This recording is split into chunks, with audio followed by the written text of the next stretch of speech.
علوم میں پھر دوبارہ بخاری پڑھی اور مکمل بخاری پڑھی حضرت شیخ یونس صاحب نور اللہ قدم امیر المؤمنین فی الحدیث کے پاس. اور مجھے ابھی بھی یاد ہے کہ جب حضرت شیخ یونس صاحب رحمۃ اللہ علیہ جو حدیث کے امام تھے، امیر المؤمنین تھے حدیث کے میدان میں، انہوں نے جب یہ آخری سبق ہم کو سہارنپور میں پڑھایا تو حدیث کے بعد انہوں نے 3.5 گھنٹے تک اس حدیث پر کلام کیا، 3.5 گھنٹے تک. اور ہم لکھتے گئے 3.5 گھنٹے کے بعد ہمیں پتا چلا کہ ہم نے 50 سے زیادہ یعنی 52-53 صفحے ہم نے لکھ دیے.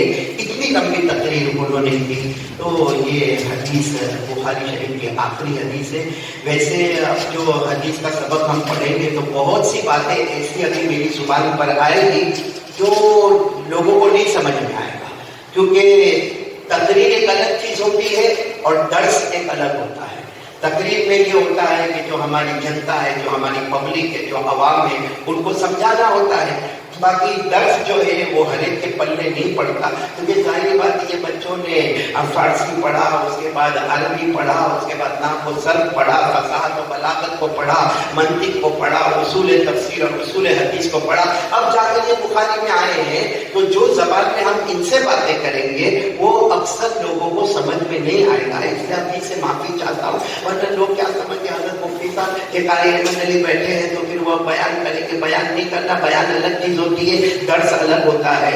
اسی لیے آپ کو معلوم ہوگا کہ بچہ جب پڑھ کر مدرسے سے جاتا ہے تو کوئی ایک طالب علم ہوگا وہ اچھا خاصا عربی اول، عربی دوم، عربی سوم یعنی منطق کی کچھ کتابیں پڑھا ہوگا، تفسیر المنطق پڑھا ہوگا، سلم پڑھا ہوگا، شرح تہذیب پڑھا ہوگا. اب پڑھ کر وہ اپنے گھر گیا، چھٹی میں گھر گیا. اور چھٹی میں جب گھر گیا تو بیچارہ ابا وہ کھیتی باڑی کرنے والے، وہ امی بالکل گھر میں، تو وہ بہت خوش ہو گئے کہ ہمارا بیٹا عربی سوم پڑھ کر آیا اور ہمارا بیٹا آدھا مولوی بن کر آیا. تو ابا نے بیٹے کو کہا بیٹا امی کو میں کہتا ہوں، تمہاری امی کو کہتا ہوں آج تم کو انڈا بنا کر دے. تو امی کو کہا ہوگا تو امی نے انڈا بنا کر دی. اب وہ بیٹا کیونکہ وہ تو منطق پڑھ کر آیا تھا اور اس کو بتانا تھا کہ میں کچھ پڑھ کر آیا ہوں. جب وہ انڈا سامنے آیا تو ابا کو کہتا ہے ابا یہ انڈے کتنے؟ ابا نے کہا ایک ہی ہے. بھائی تمہاری امی نے ایک انڈا بنایا تو ایک انڈا. نہیں ابا 2 ہے. ابا نے کہا تم عجیب بات کرتے ہو، ہم دیکھ رہے ہیں کہ انڈا ایک ہی بنا ہوا ہے. ارے تمہاری امی نے ابھی تو بنایا اور ایک ہی انڈا. کہتا نہیں ابا 2 ہے. ابا نے کہا تم مدرسے میں گئے کہیں پاگل تو نہ ہو گئے کہ ایک انڈا بنا تم 2 کہہ رہے ہو؟ نہیں ابا ہمارے مدرسے میں سکھایا گیا ایک عہد ذہنی، ایک عہد خارجی. ایک معہود ذہنی ہوتا ہے، ایک معہود خارجی ہوتا ہے. یہ 2 انڈے ہیں، ایک میرے ذہن میں ہے اور ایک سامنے ہے. تو ابا بھی کھیتی باڑی کرنے والا تھا، انڈے کی پلیٹ کو کھینچا، کہا خارجی میں کھا لیتا، ذہنی تو کھا لینا. اب یہ معہود ذہنی نے معہود خارجی نے بچے مولا اتنے عجیب و غریب بچے ہوتے. ابھی میں نے دیکھا یہ بچے کا نام اخلاص تھا، اخلاص تھا. ابھی 2-4 دن پہلے میں نے پڑھا کہ وہ کوئی مولانا نئے مولانا آئے ہوں گے. اب انہوں نے بچوں کا نام پوچھنا شروع کیا تو ایک بچے نے کہا میرا نام اخلاص. تو مولانا نے کہا چلو تم سورہ اخلاص پڑھو. تو بچے نے پڑھ دی قل واللہ احد اللہ الصمد لم یلد ولم یولد ولم یکن له کفوا احد. اب 2-4 کے بعد ایک بچہ بیٹھا تھا، اس کا نام تھا یاسین. اب وہ گھبرایا کہ اب یہاں مولانا کہیں گے یاسین پڑھو، یاسین کے 5 رکوع تو یاد نہیں. تو مولانا جاتے جاتے کہا چلو بیٹا تمہارا نام کیا؟ اس کا نام یاسین تھا. کہنے لگا ابا اماں نے نام یاسین رکھا ہے، باقی بچے میرے کو کوثر کہتے ہیں، نام لینا کل کوثر. بچے بھی بڑے ہوشیار ہوتے ہیں. خیر یہ بخاری شریف کا آخری، یہ بخاری شریف اللہ کی قسم اتنی پیاری کتاب ہے، اتنی پیاری کتاب ہے، اتنی پیاری کتاب ہے کہ یہ بخاری شریف جو مکمل 2 جلدوں میں تقریباً 7,000 سے زیادہ روایات امام بخاری رحمۃ اللہ علیہ نے نقل کی. 7,000 سے زیادہ، 7,275 مجھے برابر یاد نہیں، مگر یہ امام بخاری رحمۃ اللہ علیہ نے 6 لاکھ روایتوں میں، یعنی امام بخاری رحمۃ اللہ علیہ کے پاس 6 لاکھ حدیثیں تھی. ان 6 لاکھ حدیثوں میں سے اپنی کسوٹی اور اپنے شرائط پر لا کر 7,000 سے زیادہ حدیثوں کو امام بخاری رحمۃ اللہ علیہ نے لکھا. ہم تو بڑے نکمے ہیں، ورنہ امام بخاری رحمۃ اللہ علیہ نے کوئی بھی حدیث کو اپنی کتاب میں لکھا نہیں. پہلے وضو کیا، 2 رکعت نماز پڑھی، پھر اس حدیث کو لکھا، پھر وضو کیا، پھر 2 رکعت نماز پڑھی، پھر دوسری حدیث کو لکھا. مطلب سیدھی بات ہے کہ 7 60,000 سے زیادہ مرتبہ امام بخاری نے وضو کیا اور 60,000 مرتبہ سے زیادہ امام بخاری نے 2 رکعت نفل پڑھی. اس کے بعد میں یہ کتاب بخاری ہمارے سامنے آئی.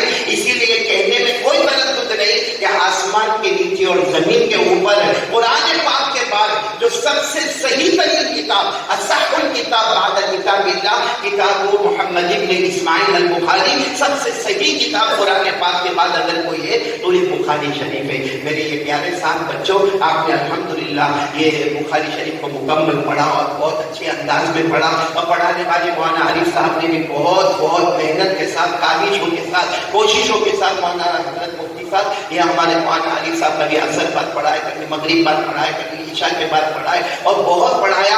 اللہ تعالیٰ آپ کے پڑھنے کو قبول فرمائے. اور میں پبلک کو اور سارے لوگوں کو بتا دوں یہ بخاری اتنی پیاری کتاب ہے، اتنی پیاری کتاب ہے کہ بہت بڑے امام گزرے علامہ طیالسی رحمۃ اللہ علیہ، علامہ طیالسی رحمۃ اللہ علیہ، وہ اپنے زمانے کے بہت بڑے بزرگ تھے، بہت بڑے اللہ کے ولی تھے. علامہ طیالسی انہوں نے خواب دیکھا، خواب میں دیکھا کہ جناب نبی کریم صلی اللہ علیہ وسلم بھی ہے، حضرت ابو بکر بھی ہے، حضرت عمر بھی ہے، حضرت عثمان بھی ہے، حضرت علی بھی ہے. یعنی وہ کتنا پیارا خواب ہوگا جس میں اللہ کے رسول بھی آئے اور چاروں خلفاء اربعہ حضرت ابو بکر و عمر و عثمان و علی بھی ہے. تو علامہ طیالسی کے میں نے خواب میں پوچھا آپ سب کیا کر رہے ہو؟ تو سب نے کہا ہم ایک شخصیت کا انتظار کر رہے ہیں. تو علامہ طیالسی نے خواب میں کہا آپ سے بڑھ کر کون شخصیت ہوگی؟ آپ اللہ کے رسول ہے یا ابو بکر ہے یا عمر ہے یا عثمان ہے یا علی ہے رضوان اللہ تعالی علیہم اجمعین، ان سے بڑھ کر کون سی ہستی ہوگی؟ تو کہا نہیں وہ ہستی آ رہی ہے.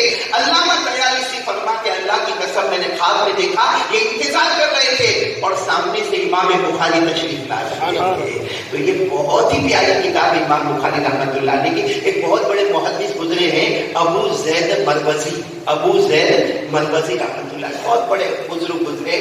وہ بھی حدیث کے امام تھے، محدث تھے، بہت ساری حدیثوں کی کتابیں پڑھایا کرتے تھے. ایک دن یہ بھی سوئے رات کو، ابو زید مروزی رات کو سوئے، خواب میں جناب نبی کریم صلی اللہ علیہ وسلم کو دیکھا. ہمارے نبی نے بہت مبارکبادی دی کہ ابو زید مروزی تم بہت حدیث کی کتابیں پڑھاتے ہو اور تم میری باتیں لوگوں تک پہنچاتے ہو، لیکن میری کتاب کیوں نہیں پڑھاتے؟ یعنی اللہ کے رسول فرما رہے اے ابو زید میری کتاب کیوں نہیں پڑھاتے؟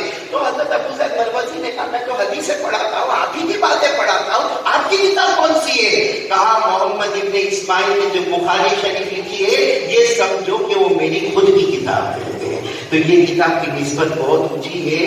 اللہ یہ کتاب سے برکت حاصل کرنے کی ہم سب کو توفیق عطا فرمائے. تو خیر آپ لوگوں نے سب نے روایت تو پڑھ لی ماشاء اللہ. امام بخاری رحمۃ اللہ علیہ آخری حدیث بیان کر رہے باب قول اللہ ونزع الموازین القسط لیوم القیامہ، جس کا ترجمہ یہ کہ قیامت میں اللہ کے ہاتھ میں ترازو ہوگا، اللہ کے ہاتھ میں قیامت میں ترازو ہوگا. فلا تظلم نفس شیئا، اور کسی پر کوئی ظلم نہیں کیا جائے گا. آگے وَإِنْ كَانَ مِثْقَالَ حَبَّةٍ مِّنْ خَرْدَلٍ أَتَيْنَا بِهَا، اگر رائے کے دانے کے برابر بھی کسی نے نیکی کی ہوگی تو وہ قیامت میں اللہ اس کو پیش کریں گے. اور اللہ فرماتے وہ کفا بنا حاسبین، ہم سے بڑھ کر انصاف کرنے والا، حساب لینے والا کون ہوگا؟ تو امام بخاری آخری حدیث یہ لا کر ہم کو آخرت کی طرف ہمارے ذہن کو موڑ رہے ہیں کہ پیارے بچوں اور جتنے پڑھنے والے اور پڑھانے والے یاد رکھو قیامت میں اللہ کے ہاتھ میں ترازو ہوگا اور جس کا نیکی کا پلہ بھاری ہو گیا